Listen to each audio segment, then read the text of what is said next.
The Dr. Melissa Show and the Stories That Shape Us is sponsored by CNY Mental Health Counseling. Today's guest is Jeff Knauss, who is a serial entrepreneur, artificial intelligence strategist, and investor with a proven track record of building, scaling, and exiting high-growth businesses. As the CEO and co-founder of Arcovo AI, he is redefining business automation by building AI agents that act as digital employees, helping organizations streamline operations, increase efficiency, and drive growth.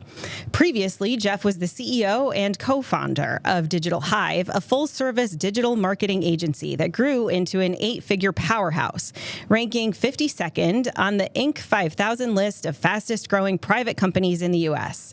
Under his leadership, Digital Hyve became one of the most successful independent agencies in the country. In 2021, Jeff orchestrated a highly successful financial exit, selling the company to an independent agency and securing a lucrative return after 7 years of scaling the business. Equally important, he structured the deal to ensure all 56 employees became employee owners in the acquiring company through an ESOP, creating lasting financial benefits for his team. Jeff is also the CEO and founder of Opin, an education-focused platform providing real-world entrepreneurial insights to high school and college students. He's been recognized and featured in Entrepreneur Magazine, Adweek Inc., Magazine, Fortune Magazine, Facebook Success Stories, and more. Beyond his ventures, Jeff is an investor and advisor to multiple companies across AI, fintech, commercial real estate, and hospitality, including ownership of Central New York restaurants Exo Taco, Hidden Fish, and Clovers. He serves on the board of directors for Community Financial System and the SUNY Oswego Foundation with past board roles at Burn Dairy, United Way, Food Bank of CNY, and other major organizations. In 2021, Jeff and his wife launched the Knauss Family Foundation, dedicated to breaking cycles of generational poverty through education, children's health, and career development. A sought-after speaker on entrepreneurship, leadership, AI, and business strategy, Jeff captivates audiences with his insights on scaling companies, leveraging AI, and navigating the future of work. He lives in Skaneateles, New York, with his wife, Heta, and their 2 children, Max and Leela. So, Jeff, thank you for being here. I think I'm out of breath. I need to learn how to shorten things. That's a lot of stuff. Yeah. When I asked you to be on this show, it was really with the idea that as a friend and as a mentor that you've become to me, you're someone who represents such a diverse facet of what success looks like. You know, all of the resume builders, and the lines of success that I just, read off, it doesn't really speak to who you are as a person and the person that I've gotten to know. And then there's Jeff Knauss, public, persona, successful businessman, entrepreneur, speaker, the guy who wins all the awards. What I also know is that you really show up for people. And when I asked you to be on this, I'm like, hey, can you do me a favor and come on my podcast? You're like, absolutely. Tell me when. So tell me what it is about you. We'll get into other stories, but I'm really curious about what it is about you that gives you that value of showing up for people. So first, I'd say thanks for having me on. I would use you as an example to answer that question because I don't think it's realistic for anyone to show up for everyone all the time. And so I think we have to be selective about the people we show up for. But the people that I do show up for, I try, wholeheartedly to fully be there, be present for them. And using you as an example, I'm so proud that we're here, sitting here, as you've manifested this incredible podcast, these conversations with amazing people. We've been talking about this for some time, and your desire to help people tell their stories, tell your own story through the podcast. And you're so interesting. You're so fascinating. You're so inspirational. You're a great mom, great business leader, great friend. And so I think that it just comes down to people like you in my life make it easy to show up because you do the same for me, and B, I love the energy and the vibe of being around you. So spending an hour talking to you, for sure. That's not a favor. Well, thank you. Not a favor. I'm so humbled and honored, and thank you, truly. So, I mean, even from day one when we first met, it's like you can connect instantly with people. It's like you can see through, I think, some of the facade or like really get kind of down in with people. So you read people, you get to connect. How do you think you got to be that way? What is that skill that you possess? Yeah.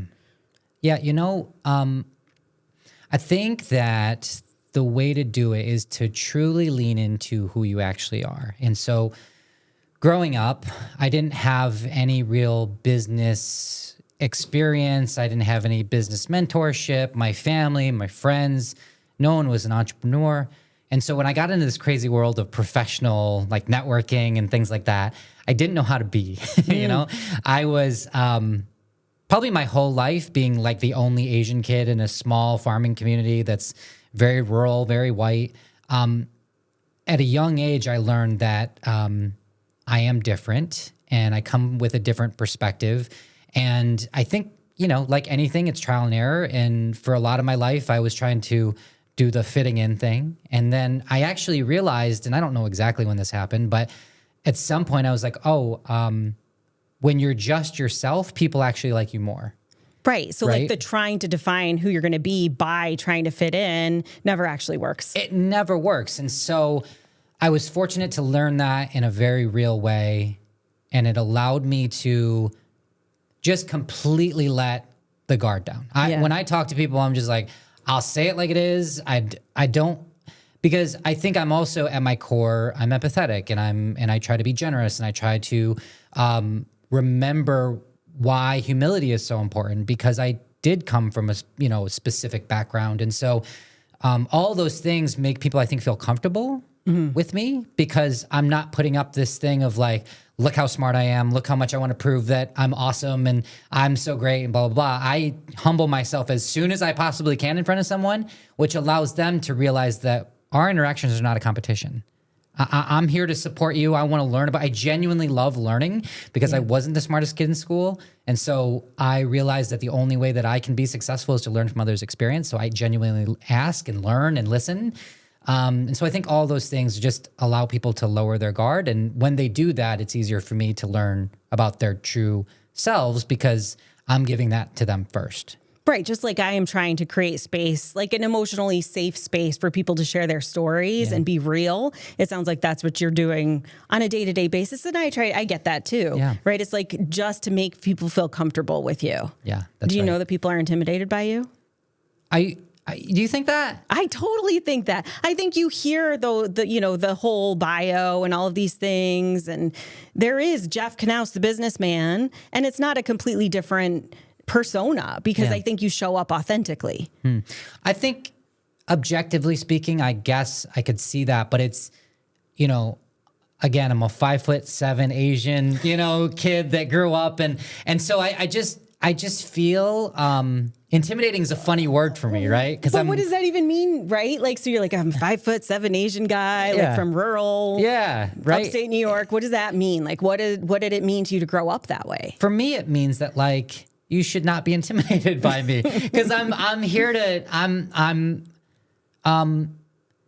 I found a lot of confidence and self-awareness through my ability to embrace that I was different from other people, and everyone's different, right? Yeah. But I had some very obvious differences, and I think that allowed me to just say, okay, well, if that's the case, I can just show up the way that I show up. And so it's kind of, and also like, I think anyone, when they tell their story, especially if they come from, a little bit more humble beginnings, that's what I remember. That's what I know of myself. And so I remember when I was 21 years old, working at a TV station, way too big of a suit, had no business protocol, showing up at, businesses, asking them to advertise on television, way out of my depth. And how silly I felt, and how much I got rejected, and how hard sales was in the beginning. And so I think because of that, that's so real and raw to me that I still feel like that person, while simultaneously I feel like the person I am today. And I have found, through a lot of fortune and good luck, some success. I'm both of those people at the same time. So I think it's hard for me to see the intimidation factor, I think, because of that. But it also sounds like you're not forgetting like where you come from, the experiences that you've had where you didn't feel like you were maybe worthy of the suit that you were wearing or the job that you had or the position that you were given, right? There's still that sort of vulnerable kid who didn't feel like he fit in. Yeah, for sure. And again, like the thing that actually got me out of that, I'll tell you a story that I definitely never told publicly and not many people know. But when I was coming home from the job, I think I was like maybe 2 or 3 months into the job. And like in your 20s? In my 20s, yeah. It was my first job out of school. I was working at a TV station. I was still living with my parents. And so I had to drive from where I lived, which was about an hour away from Rochester, which was where the TV station was. And I remember thinking, even though I was never super talented in school and all that, I was always a very ambitious person. I set myself up with very, very high standards. And so I remember driving home and thinking, I'm awful at this job. And the crazy thing is that every one of my managers were like, oh my God, you're a natural talent. You're so great. We're so happy to have you on the team. That's all I heard. I never heard any negative feedback, not one piece of negative feedback. But I just had such high expectations of myself that foolishly, I was just like, oh, I'm going to start this job and be immediately successful. And I objectively wasn't, even though I had a good attitude and all those things and people, I think, liked me. I wasn't doing great with the job. But that meant that I was a failure. And it felt almost like a dichotomy. I was either super successful, I was a failure. And I was driving home, 20-something years old, $50,000 student debt. My now wife was living in Finland and we were dating overseas. It was just a weird, hard life. And I remember thinking like, why does any of this matter? None of this matters. And I just felt so desperate, so lost. This being life or success or like totally. This job. I had a complete existential crisis of like, I'm never going to be successful. Why am I trying this hard? Like, and so I think that feeling is so deep rooted in myself that it's allowed me. I've hired a lot of young people in my life, and I think it's allowed me to be a better leader because of that. So, and just the way that we're talking about how it's odd to feel that I might be intimidating to someone. It's odd for me to feel like, that people might have a certain expectation of how I think about them when all I'm really thinking is like, I hope you win. I want everybody to win because I know what it feels to feel like you've lost. Yeah. What do you feel like you lost? In that moment, when I felt like I lost in that moment because at the time I was too young to know I wasn't. When you're 20-something years old and your first job, you feel like that's your only swing you're going to get at the bat. You don't have the perspective of trying and failing and trying again and then winning sometimes and losing sometimes. You don't have that. You don't have that experience, and so everything feels more serious. Yeah, the stakes are. It's like sink or swim time. 100%. Like everything that you've built up, everything that you've tried for, leading up to this very moment, and now, like you said, it's dichotomous. You either win or you fail. Correct. And you felt like you were failing. And my guess too, and what I know about you is that you're such a family guy, right? So you're going back to your parents' house, right? And your wife is in Finland, right? So not just that you're failing yourself, you're failing. Absolutely. Them. Yeah. I actually told, Hetta loves to tell this story. I told Hetta, who's now my wife, that it was probably around that time, actually. I said, look, I have $50,000 student loan debt. I got this job, but it's not going well. I don't know if I'm going to make it. I made $21,000 first year out of school. I made $24,000 the second year I was out of school. So for a couple of years, I was making, not a lot of money. And I told her, I'm like, and you're thinking about moving away from your family that she was very close to a country you've never lived in with no friends and just me. And I'm like, I might be a loser.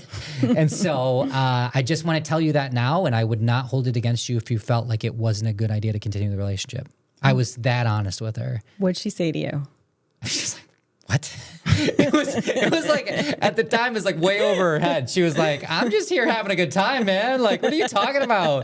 Like, if it works out, great. If it doesn't, it's fine. But let's just keep this thing going. That's genuinely, she was like, what? Why are you like this? Like, what do you like? Why are you so insecure? Why are you so why are you taking it so seriously? I think was the relationship at that point. Life. Yeah. I think that's what it was. Hatta was just like, I'm here for the ride, man. I like you, and we're getting along, and this is working for now. And why do we have to think that far? And this is when you're dating, though. When we're not dating, when you're quite married. Yeah, we're not. Yeah. That would be different. I'm like, wait a second. There's a part that I'm missing. We were dating. Yes. To be clear. Okay. Yeah, but she was just like, no, man. I think you're great. Let's keep trying. I'm like, all right. I'm like, okay, you said it. And then, so I give her a lot of credit because she stuck around through that, and I owe all of it to her. So, well, I want to go back to Hedda in a sec, but. So one of the things too that you're sort of alluding to is going all in, right? Like even in that relationship, it's like, yes. I'm here. Do you want this? I'm going to show you all my cards. So then you can fully decide, right? But you were all in that relationship. Yeah. What is that about for you? It's a good call out. Non-surprisingly, that you would pick that up.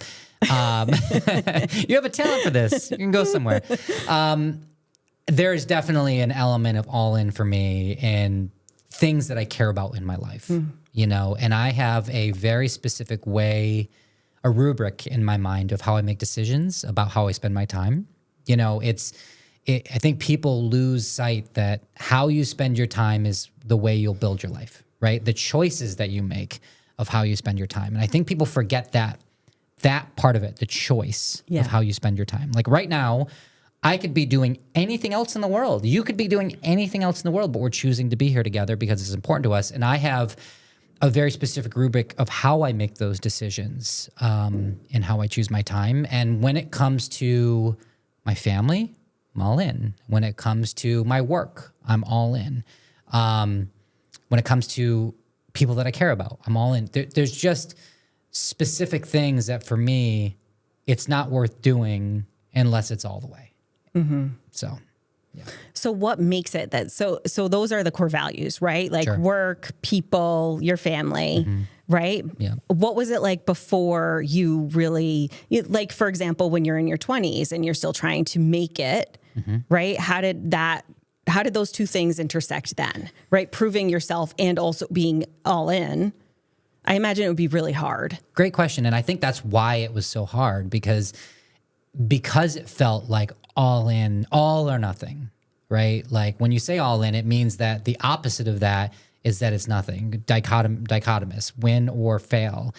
And so that's why I think I took everything so hard. I mean, it's a parallel between my talk with Hetta, how I felt about work is that, if I were to look objectively as a 39-year-old to 22-year-old Jeff, I would say, dude, you just started this job, chill out. Like you need to learn, you need to grow, all these things. But at the moment, and it's still probably in me today, it's like I want to move so quickly towards this goal. I have a real desire to but I want to be as efficient as possible in everything I do. So once I've set my mind to something, I want to make that happen as quickly as possible. And so and what I've been taught, I think, is that the only way to do that is to say, all right, well, then I'm going to go all in on this thing. Mm-hmm. Yeah. And do you feel like you ever hit like a saturation point where you're like, all right, I've made it. Like, I don't need to keep going all in. I can like loosen the reins. I can pull back a little. I can chill. Kind of like what Hetta was telling you to do. Relax a little. Or do you think that's just who you are? I think that it's I have goal. I mean, so first of all, I'm hyper aware of the hedonistic treadmill, that we set a goal and we reach that goal and that goal feels so dumb. Why did we set our sights so low? Some of that is if I can reach that goal, anyone could. So I need to learn to make better goals, bigger goals, further goals. And then you race on that treadmill and you get to the next one and you're like, oh, that was it. No, it's time to move on to the next thing. This isn't good enough. And so I think I am, as I age and get more experience, I think I am getting better at recognizing to A, celebrate the achievements as they come. I'm not good at that. And B, I still believe that it's a healthy thing to reset your expectations of yourself, to reset goals, but maybe with the understanding that it's not life or death. And I'll also say that that's a privilege that I get to say that, right? Because the other piece of all this was, when I was 22, I had only known what it was to be poor. And so now I have this opportunity to not be that. Yeah. And this job that's a very corporate job, it's television, there's glitz and glamour. I'm seeing people that I watched on the news. And for my generation and our generation, like watching news anchors was like the thing. These people were on TV. It's probably less so these days. They were local celebrities. I remember the first time I ever saw a news anchor walk through a mall, I started to shake because I got nervous. He was just walking. I didn't talk to him. He was like walking. I'm like, oh my God, that's him. Ridiculous. And then I got to know these people but I was starstruck when I got there. So for me, it felt like life or death. Yeah. I have this opportunity. And if I don't reach my potential, the poverty monster will catch me and eat me, and I'll be right back to where I started. And so I still have that lingering, but I'm getting healthier about understanding all of it. Well, and that's one of the things that people say about growing up in poverty is that, or even thinking about like a scarcity mindset, yeah. It's real. It is. And so when you've grown up without, right, the trauma, and it's, it doesn't mean that something catastrophic has happened. It's like this cumulative day to day, I don't know, safety in that sort of abundance way, yep. right? Yep. Where I don't necessarily have enough food. I don't necessarily have heat all the time. And we live in upstate New York, right? It's trying to figure out a way to navigate life going, underneath this level of privilege. Yeah. Right. And that was your normal day to day. So when you call it like the poverty monster, what do you think, what do you remember about that? And how do you think that still lives within you today? Like, where do you think where does it live within you today? Yeah.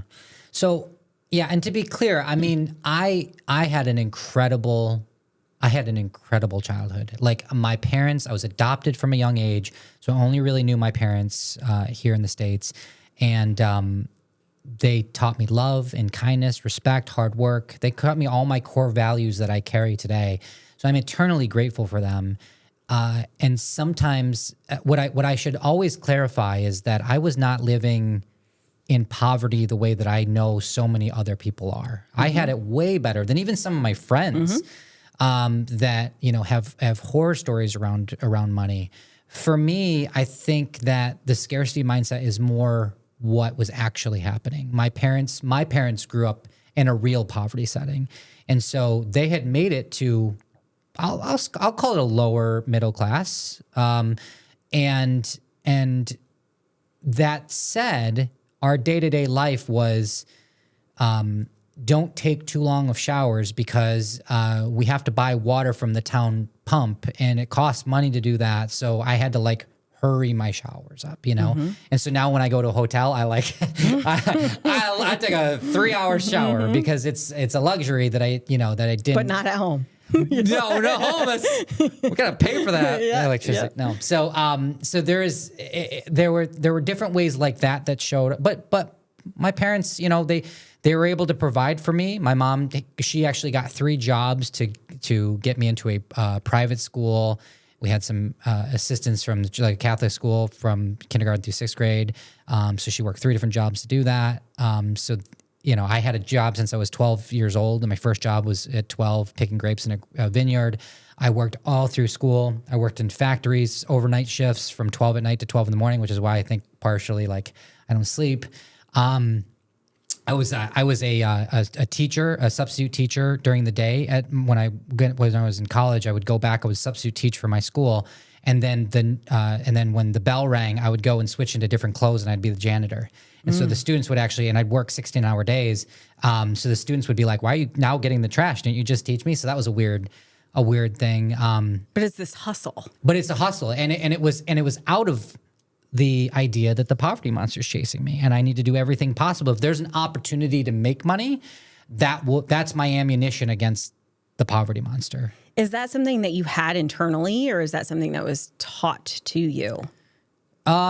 I think it probably has to be both. With the level of intensity that I work, it has to be somewhat that it was internal, but definitely a big part of it was taught. I mean, my dad would wake me up at 6 a.m. and we would, there's these things called post hole things, and I would go and dig these big post holes out in 6 a.m. and we built our garage together. I would paint my 30-foot barn. I would, and it was our whole life was just a lot of like hard manual labor, because that's what my parents knew. My dad worked at town highway department for 30 years, and he would he would plow roads in this winter and tar roads in the summer, and like the two worst jobs in upstate New York and the two worst seasons. And so I think a lot of it was learned.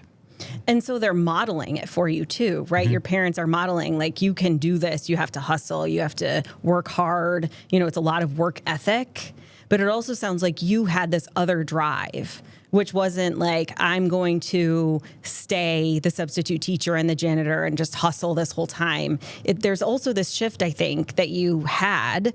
And probably, I'm curious about when you can really think of that happening, where it's like, I want to set my sights on bigger. I want to set my sights on higher. And do you know what I'm saying? Yeah, like the level goes up. I do. And I think that for me, so much of it is exposure. You don't know what you don't know. Sure. And so I remember when I just started in television, there was a coworker of mine, and I didn't know anything about cars. I didn't know what a nice, fancy. I didn't know. I couldn't have named a car brand to you, other than what my parents had. And so I remember this coworker of mine. He was young, our same age as me, and his dad was a surgeon, and they were well off, and they had nice cars. And the first time he took me out in one, he hits the pedal to the metal, and I just sucked back in my seat. I was like, "What the hell was that?"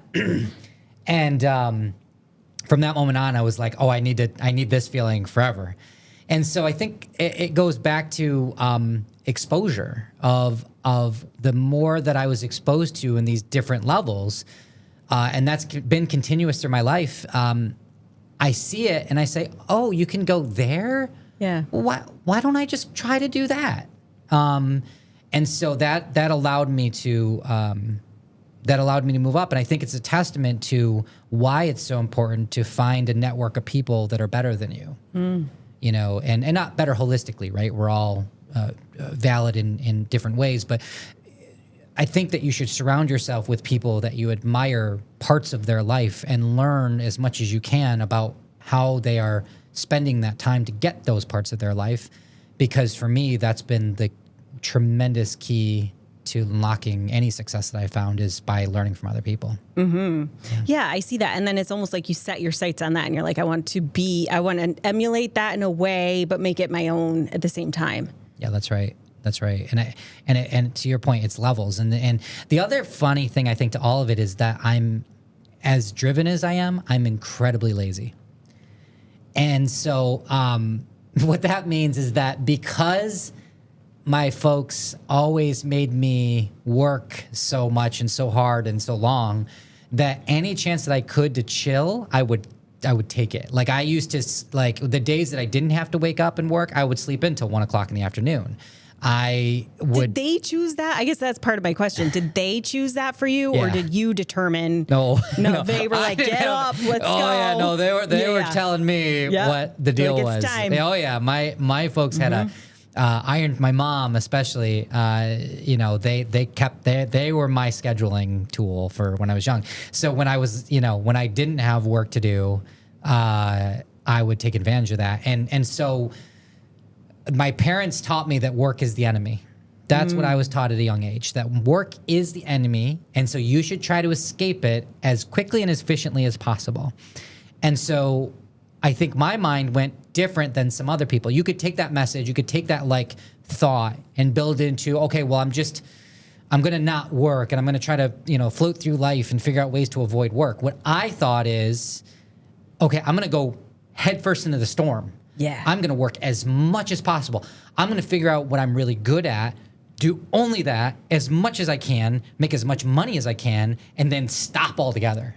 That was my goal. So my inherent gene of the laziness was actually my biggest motivator to work really hard to accomplish as much as possible so that I could escape work and go on to my, life of just sitting around. I call it the Wall-E chair. I'm curious. I'm like, what does retired Jeff to 20-year-old Jeff look like? The Wall-E chair. If you've seen the movie Wall-E, it's a Pixar movie.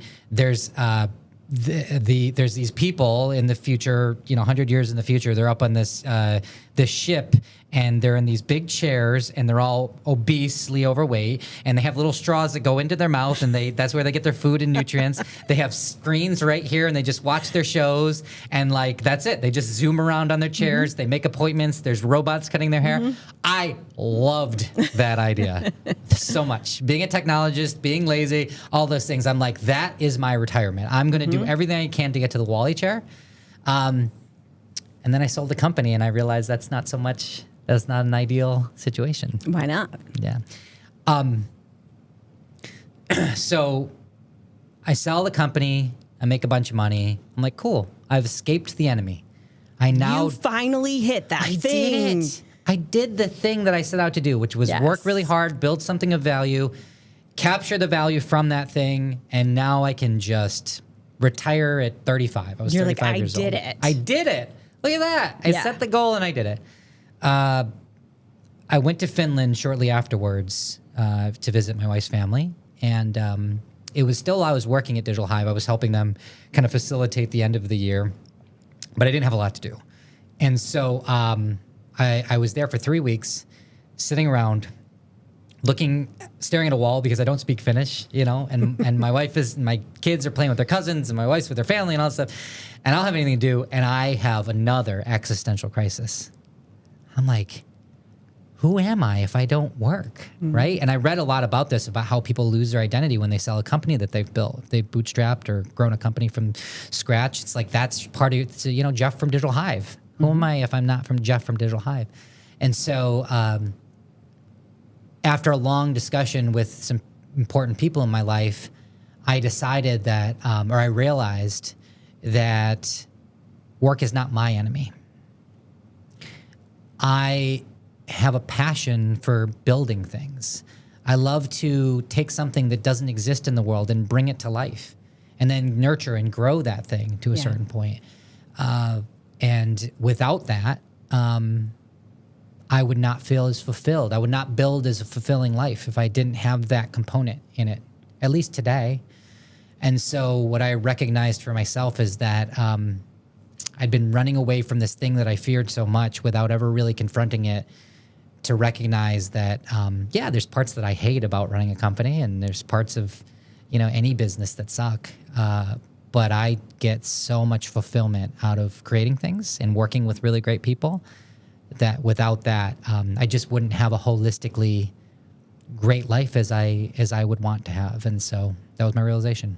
Well, and one of the things I think that is so common is that people chase after this outcome, right? If I just make X amount of money, if I can just hit this level in the company, if I lose X amount of weight, if I can, have 3 children or 4, whatever this sort of outcome is that people set their sights on, then they will feel happy and satisfied at the end of the day. Yeah. And I think all of us have been prey to that whole mentality at some point or another, especially when we're younger. Yes. Right. Yes. And then when you hit that, there is this sort of this I remember that after I finished my dissertation, I defended, and I was like, oh, I thought there would be fireworks or something, a parade, something. I had worked so hard for 2 years writing this one paper, and that was it.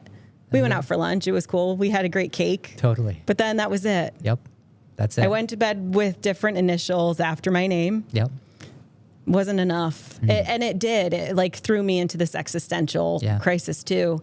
But I think what research supports, this isn't me making it up, it's that it's the process that actually matters.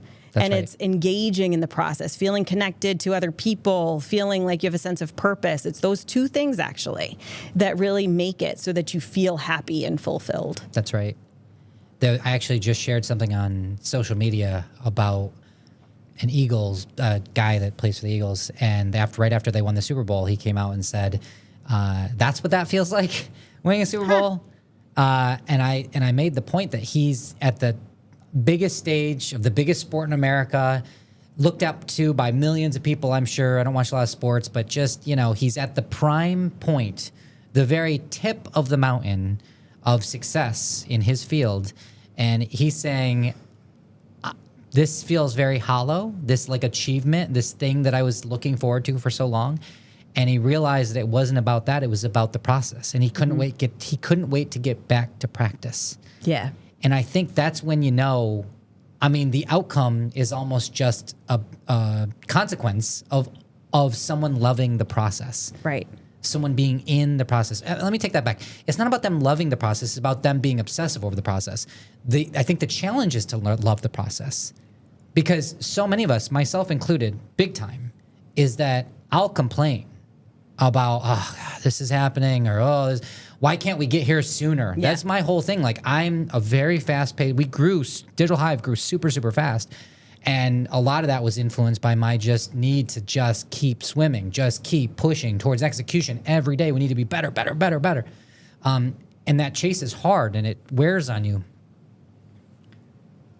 But I think that if you can change your mind to, we want to get there, we're working so hard because we want to get to this outcome, to we're working so hard because isn't this incredible that we have the opportunity to build this thing? Mm-hmm. And regardless of the outcome, we're going to give it our best. We're going to do the very best that we can. We're going to give the best outputs that we can, or we're going to give the best inputs that we can. And then whatever the output is, it is what it is. But if you can learn to love the process, your life will 10x.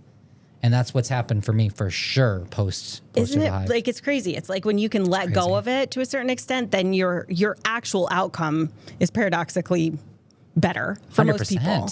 Do you think, though, like, I guess what I'm curious about, do you think that there's any way, like, people say this stuff, right? And even when you were 20 years old, I imagine somewhere along the way you heard this lesson. Do you think it's only something that you can learn retrospectively once you've already experienced the success? Or is there any way that we can teach younger people this lesson before they are running themselves ragged or chasing after some outcome that doesn't mean much to them, lose sight of the process? Yeah. You know what I mean? It's such a good question. I unfortunately think it's mostly the latter. Mm-hmm. I don't know that you could have convinced 22-year-old Jeff, chill out, take a moment, recognize that the process is incredible.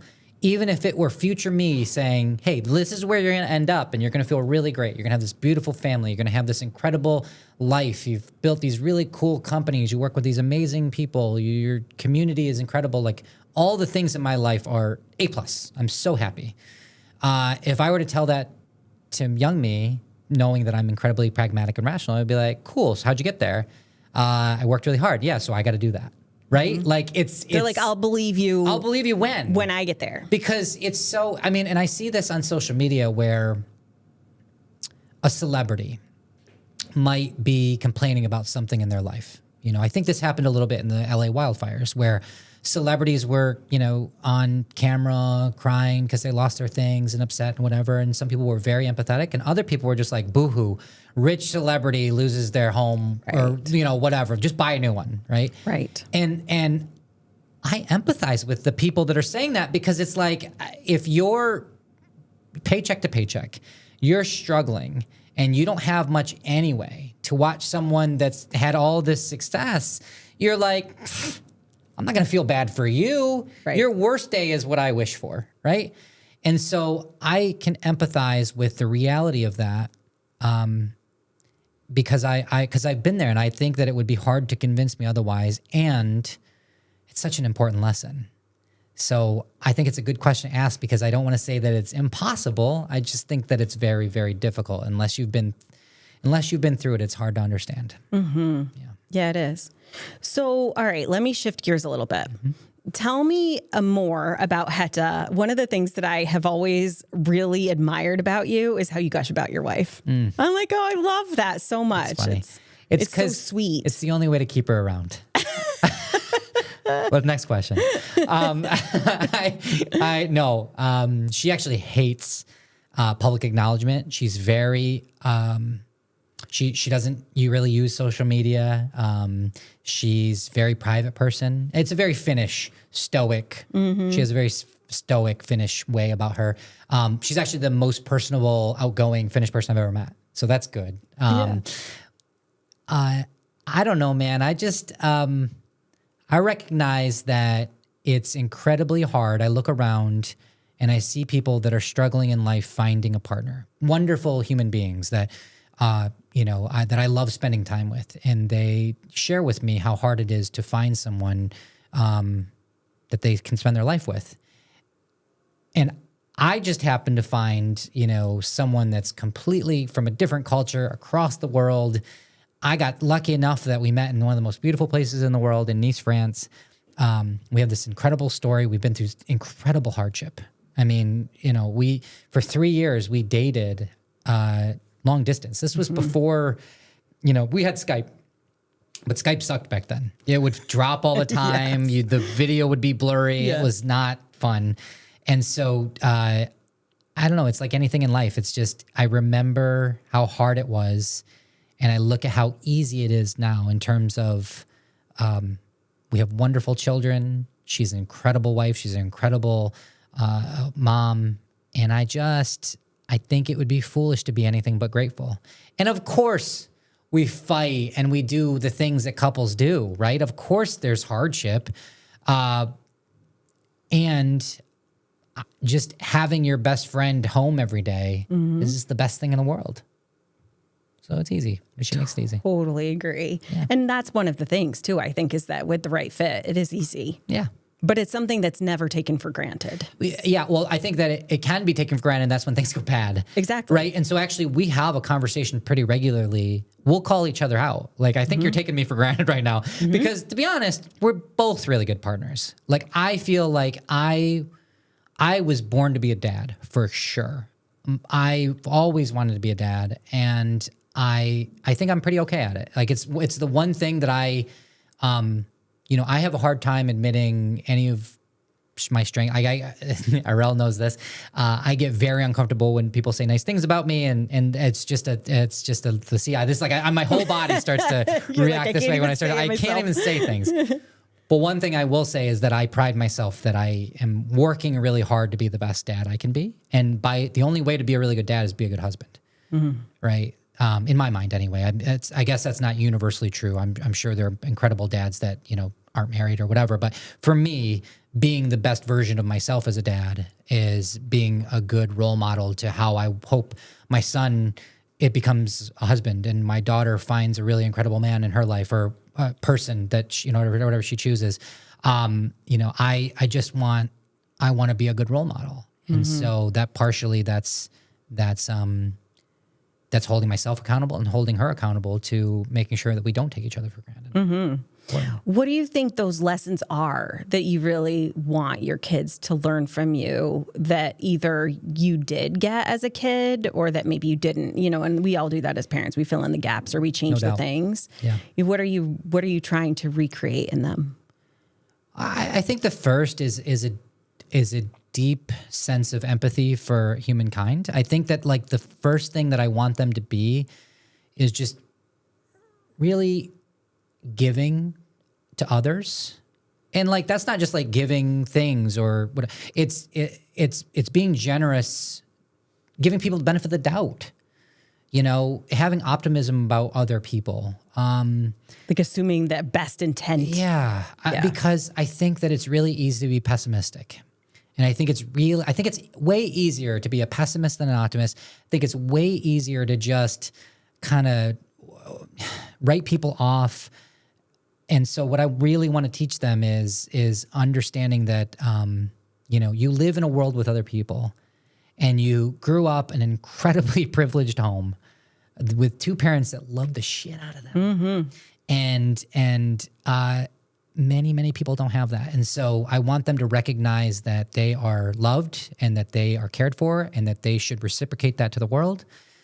Outside of that, as long as I got that fundamental element, there's a whole lot of nuances, but I think that's the big one, because that That goes to everything. That means, okay, well, I'll be a better husband or a better wife. I'll be a better friend. I'll be a better coworker. I'll be a better leader because I'll just think about other people. And I think that's just an important lesson. What do you want to teach them as far as like success and failure and work? I want them to see that there's a huge spectrum to what success is. And so I think it's actually easy to visualize that in my house, right? My wife had to, in Finland, they get 3 years of maternity leave, paid maternity leave. And so I promised her that when we got together, that if we ever had kids, that she could have the same privileges that she would in Finland. It was one of her concerns. And then I started a company. When my son is 3 months old, I start a company and make no money for 12 months. And so that was a scary moment. But I also said, I told you we're going to figure this out. So again, life or death, man. That felt very life or death in the moment. Pressure. But they see my wife as an incredibly successful person because she is an incredible mother. She is a great cook. She is great at keeping the house. I dare anyone to go to anyone else's house and find a cleaner home than my wife has made for us. And that is something I absolutely take for granted because I'm not a clean, I'm pretty messy person. No way. Oh my God. I would never guess that. It goes back to laziness. I just I don't prioritize. If I just put the sweatpants on the floor, I'm going to wear them again tomorrow. So I'll just get them. Right where They'll be right where I need them to be. Yeah. They don't need to go in the drawer. That's another step. And she is just really, really good at so many things that it sounds minimizing, but it's the opposite. Putting up with me, keeping a clean home, being a good mother when it's really hard to be a mother, keeping up with the things that need to get done that I don't even have to think about, or my kids don't even have to think about, school stuff, event stuff, just all that stuff. She makes it seamless. Yeah. And that's why it's so easy to take it for granted because you forget how hard some of the things are she does. And so that's a version of success. And then they see me, which is just, they know that I have to work. I have to go do this thing. And I talk a lot to them about why. It's very important for them to understand. They know all my companies, what my companies do. They know why I do all my companies, what the purpose of them is. And what I love is they're starting to think about their own businesses. And so, whenever they have a little entrepreneurial idea, I try to encourage that and help them build it and do the thing. So, and I would say that they also have a lot less, I hope they have a healthier version of success than I did growing up. Yeah. Well, and I guess that's what I hear in what you're saying. It's almost like having them still have the drive without the fear. Yeah. Yes, that's right. The poverty monster is probably one of the biggest revelations I've had in my entire life has been when we can be successful running away from the things we fear. Sure. We can. And I'm proof of that. Digital Hyve was successful. And the majority of my ambitions and sprinting that I did during that time was out of fear that the poverty monster would get me. In all my newest ventures, I really don't have, to be honest, there's a small piece of me that I think will never go away, that I'm always going to be scared, something can happen and I could lose it all. So that still exists in me, but it's a far, far less portion of how I think and what motivates me. So now instead of running away from things, I'm running towards things. And that allows so much more joy in the process. It allows so much more endurance, actually, because when you're running away from things, it's exhausting. Well, it takes energy. I mean, and as much as avoidance is one of the number one coping mechanisms that people use, it actually is counterproductive in so many different ways. Absolutely. And so it does. It takes up so much energy, but sprinting towards something feels exhilarating, and I can do it so much longer with so much more purpose, with so much more. And I also know when it's okay to take breaks. So that's why you can, because you can go a week on vacation like I did last week and not think, oh my God, when I'm gone, something might happen and the whole thing will break. Totally. Right? Now it's when I'm gone, I expect things to break because I hope my team is trying stuff and failing and then trying again and doing something great. It's just that you learn the joy in it, and that's so much more rewarding. Well, and it also is like you don't see the like failure success dichotomy anymore. It's like, no, make the mistakes, try the thing, fall on your face, pick yourself back up, learn the skill that goes with that, right? You have to learn the life technique, then the life skills to actually pull yourself back up and out of something. That's right. That's right. Instead of doing it out of, oh my God, I'm going to die, I'm going to die, I'm going to die. Right. You can only do that for so long. Right. And you do not allow yourself to take breaks when you're doing that. Yeah. So I know we're running out of time. I have one last question. So if you had, and I know this is tough, but if you had to really, to me, any kind of like how someone is, how they are, or what they are has so much to do with the relationships that you're in. So if you were to narrow it down to one person who had the greatest impact on your life, who would it be? Oh, had to. And it's not for any reason. See, you gush about your life. Your wife, I love it. You know, I mean, there's no question. And it's not because I guess it is because she's my wife, but I would have never, she gave me the permission to be everything that I am today. She gave me the permission. And saw it in you. And saw it in me, recognized, because she could have easily said no. What are you kidding? You're going to start a company when we have a 3-month-old home is our first kid. We were terrified. We were first-time parents. You're going to make no money as compared to this lucrative job that I had, a very safe, comfortable job where I knew what I was doing. I'd been doing it for about a decade. Like, that's the safe route. This is the very scary, it's risk. It's so much risk. And I went to her and I said, hey, I'm thinking about starting this thing with my business partner, Jake, and my then friend, Jake. And I don't know. I think it's a really good idea, but we're not going to make any money, at least for a year, because we're going to bootstrap it. We're going to lose money because I need to put money into the thing. Yeah. And I need to know how you feel about it. And she didn't even pause. She was just like, if you think it's the best thing for our family, do it. Those were her exact words. Like, I want to get that tattooed on me someday. Yeah. If you think it's the best thing for our family, then do it. And that, for me, has been and continues to be the single greatest thing I think anyone's ever said to me, because it made me be like, oh, that's how confident you are? I better do this damn thing then. So, but it's without the fear, right? So her seeing that in you, it was like because you could have been like, oh God, like that. Now I really have the pressure to perform. I really have the pressure to succeed. And it almost seems like it extinguished the fear, where like she sees me. She truly, truly sees me, loves me, believes in me, and trusts me. All right, now I got it. Now I can for myself. That's a great point, because she has context. So holistically, she knows me. She sees me every day. She puts up with my nonsense. She sees my faults. She sees the sweatpants on the floor. She still sees the sweatpants on the floor, and she's still saying, "Go and do the damn thing." So yeah, that was probably the biggest pivot point in my life. And there were many, many more before that she's influenced, and many after. She's my number one best advisor, business-wise. Like, she is genuinely and super intelligent when it comes to business, which is wild. She gives me the best advice. So her. And I would say that I have so many people that I could look at that are like, oh my God, without you, I would not be here. I have so many of those people throughout my life, big ways and small. And so, but had to, for sure, if you're asking about one person, it's her. Mm-hmm. Yeah. Well, on that note, I mean, I think it like does capture all of you in many ways. It's like you're a guy who's willing to take risks, but you're a guy who gives so much. And I think that's maybe something you take for granted in yourself, right? That you take risks on other people. You go all in with other people. You see the best in them. And I can say, I mean, that gives me even the confidence to do what I do. So it's like this mutual reciprocating thing, but it starts somewhere. So thanks to Heta for me too.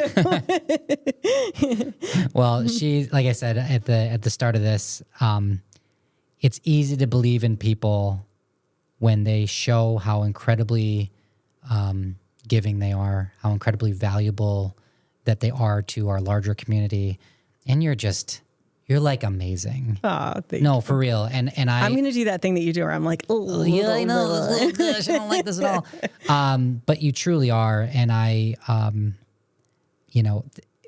without question, whatever you do will be successful. And that's why it makes it easy to give to you, because I know that it's no different than investing money, right? When you invest money, you expect that the return on, not return for yourself, but the overall return, the value enterprise of that goes up. Giving to you has no question how much that enterprise value will grow. And so the more that, I and anyone else can put in you, it's a safe bet. Oh, well, thank you. Yeah. Really, truly thank you. Yeah. And I really appreciate you being here, sharing some of your stories from growing up and what, made you you. And to me, it's like the stories that shape us. It's all of that. It's like the people and the messiness. It's the sweatpants on the floor and knowing that it's okay. But if you have somebody who sees that in you and loves you anyway and really just helps you really, truly become authentically who you are, that's what it's all about. Yeah, that's what I think it is. And the other person in my life that does that is Arel Moody. Can I look at this camera? Can I look at this camera? I love you, Arel. I just want to make sure he's coming on the podcast soon. Is he here? Is he lurking? No. He's going to be on the pod soon. So I'm going to make him watch mine. Perfect. Yes. I will voluntarily watch his, but I'm going to make him watch mine. And I wanted to make sure that he saw me. I thought he was like sneaking in here. He is in the studio right now. This is the rumor. So, all right, Jeff Knauss, thank you so much. Thank you, pal. Appreciate you having me. Thanks.